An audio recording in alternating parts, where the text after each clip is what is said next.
नमस्कार, आप देख रहे हैं वीके न्यूज। मैं हूं सुनील राउत। क्या केजरीवाल ने दिल्ली के मुसलमानों के साथ गद्दारी की है? क्या केजरीवाल ने दिल्ली के मुसलमानों को मूर्ख बनाया है? क्या आम आदमी पार्टी ने दिल्ली के मुसलमानों को धोखा दिया है?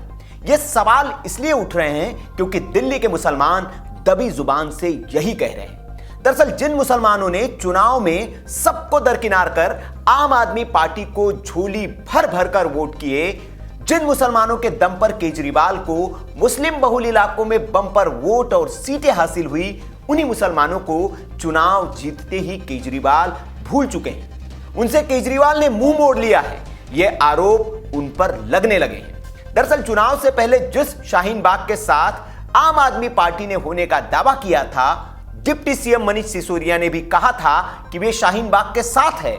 इसलिए दिल्ली के मुसलमानों ने अपनी परंपरागत पार्टी कांग्रेस को छोड़कर चुनाव में दिल खोलकर आपका साथ दिया। दिल्ली के मुसलमानों ने इसी उम्मीद में आम आदमी पार्टी को वोट किया था कि वो जीतने के बाद भी शाहीन बाग के साथ खड़े रहेंगे।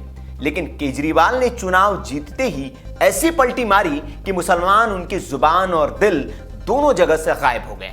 याद कीजिए, ये वही केजरीवाल है जो चुनाव से पहले टोपी पहनते थे, मस्जिदों के इमामों को तनख्वाह देते थे, लेकिन चुनाव के पहले टोपी छोड़कर टीका धारण कर हनुमान चालीसा पढ़ने वाले केजरीवाल पर हनुमान जी ने चुनाव में कृपा क्या बरसाई, वो परमानेंट और कट्टर हनुमान भक्त हो गए।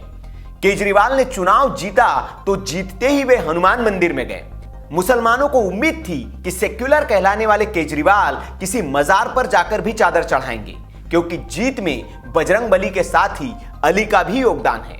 लेकिन केजरीवाल ने चादर चढ़ाने की बात तो दूर, जुबान से शुक्रिया तक नहीं कहा, जबकि जीत का श्रेय हनुमान जी को दे दिया। इतना ही नहीं, शपथ ग्रहण वाला दिन भी केजरीवाल ने मंगलवार ही चुना, जो हनुमान जी का दिन है। यहां तक तो ठीक था, लेकिन जिस शाहीन बाग के मुद्दे पर केजरीवाल के साथ दिल्ली के मुसलमान आए थे, केजरीवाल जीत के बाद उस शाहीन बाग को ही भूल गए, उसे उसके अपने हाल पर छोड़ दिया।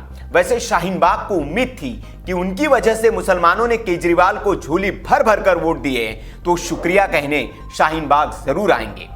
जीत वाले दिन जामिया कोऑर्डिनेशन कमेटी ने यह मांग करते हुए उन्हें ट्विटर पर न्योता भी भेजा था, लेकिन केजरीवाल ने इस न्योते को अनदेखा कर दुत्कार दिया। शाहीन बाग अपने मुखिया का इंतजार करते रहा, लेकिन वो कहां आने वाला था। एक हफ्ता बीत गया, केजरीवाल जाने की बात तो दूर, जुबान पर उस जगह का नाम भी नहीं ला रहे हैं। हाँ, उन्होंने वक्त निकालकर दिल्ली के गृह मंत्री अमित शाह से मुलाकात जरूर की। इस मुलाकात की खबर ने शाहीन बाग के लोगों में एक उम्मीद की किरण जगाई थी कि हमारे मुखिया शायद शाह के सामने हमारी भी बात करेंगे, देश के गृह मंत्री से उनका दुख दर्द बांटेंगे। लेकिन केजरीवाल ने शाह से पूरे 20 मिनट तक बात की, लेकिन उनके इस एजेंडे में शाहीन बाग शब्द तक नहीं आया।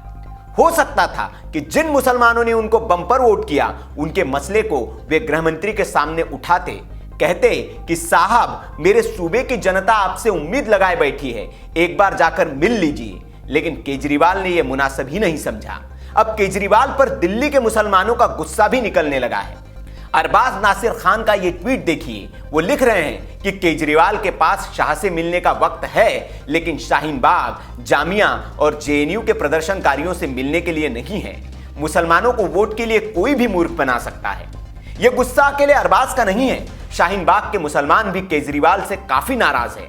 नाम न बताने की शर्त पर कई लोगों ने हमसे कहा कि केजरीवाल ने उन्हें धोखा दिया है, उनके साथ गद्दारी की है, उन्हें मूर्ख बनाया है। उन्होंने यह तक कहा कि केजरीवाल से अच्छी तो कांग्रेस है, जो कम से कम हमारे साथ खुलकर तो है।